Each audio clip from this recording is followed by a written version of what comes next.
रिमझिम पावसाचा आनंद घेण्यासाठी आज मी बनवली आहे अगदी एकाच बॅटरपासून 2 प्रकारची पालक भजी.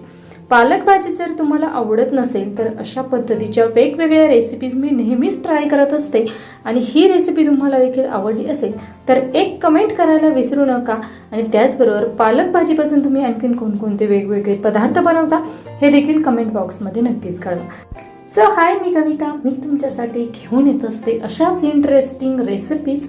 त्यामुळे नवनवीन रेसिपी शिकण्यासाठी आत्ता चॅनलला सबस्क्राईब करा. आज आपण अगदी पावसाळा स्पेशल खूप सगळ्या वेगवेगळ्या रेसिपीमध्ये आज आपण ही पालक पकोडे किंवा पालक भजी 2 प्रकारे करत आहोत. त्यासाठी पालकाची भाजी छान स्वच्छ धुवून घ्यायची, त्यानंतर ती कट करून घ्यायची. त्यानंतर त्यामध्ये टाकूया ओवा.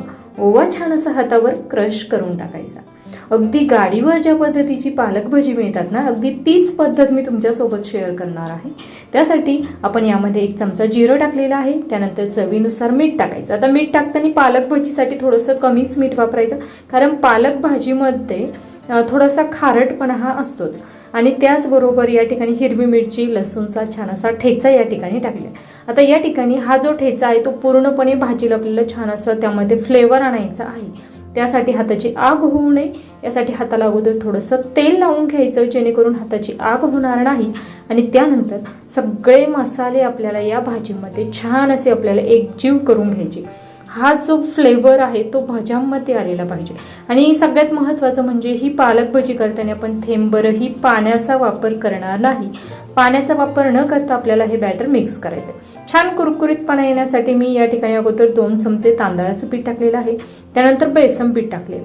आता बेसन पीठ आणि तांदळाचं पीठ पूर्णपणे छान असं यामध्ये एकजीव करून घ्यायचं. कुठेही आपल्याला पाण्याचा वगैरे वापर करायचा नाही. आणि तुम्ही पाहू शकता खूप छान परफेक्ट असं आपलं हे भज्यांसाठीचं बॅटर तयार करून झालेलं आहे. अगदी तुम्हाला भजी जर आवडत असतील तर चॅनलला सबस्क्राईब करून ठेवा, कारण आपण या ठिकाणी पावसाळा स्पेशल खूप वेगवेगळ्या प्रकारचे पकोडे किंवा भज्यांचे प्रकार पाहणार आहोत.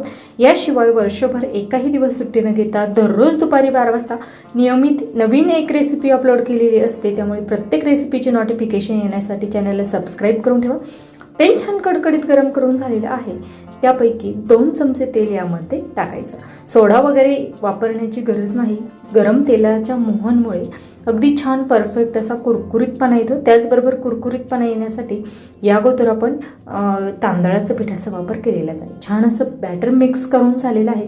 लगेचच गरमागरम भजी तयार करून घेऊ. अगदी पावसाळा स्पेशल तुम्ही कोणकोणत्या प्रकारची भजी बनवता हे कमेंट बॉक्समध्ये नक्कीच कळवा. हे पहा खूप छान अशी आपण आता पहिल्या प्रकारची जी भजी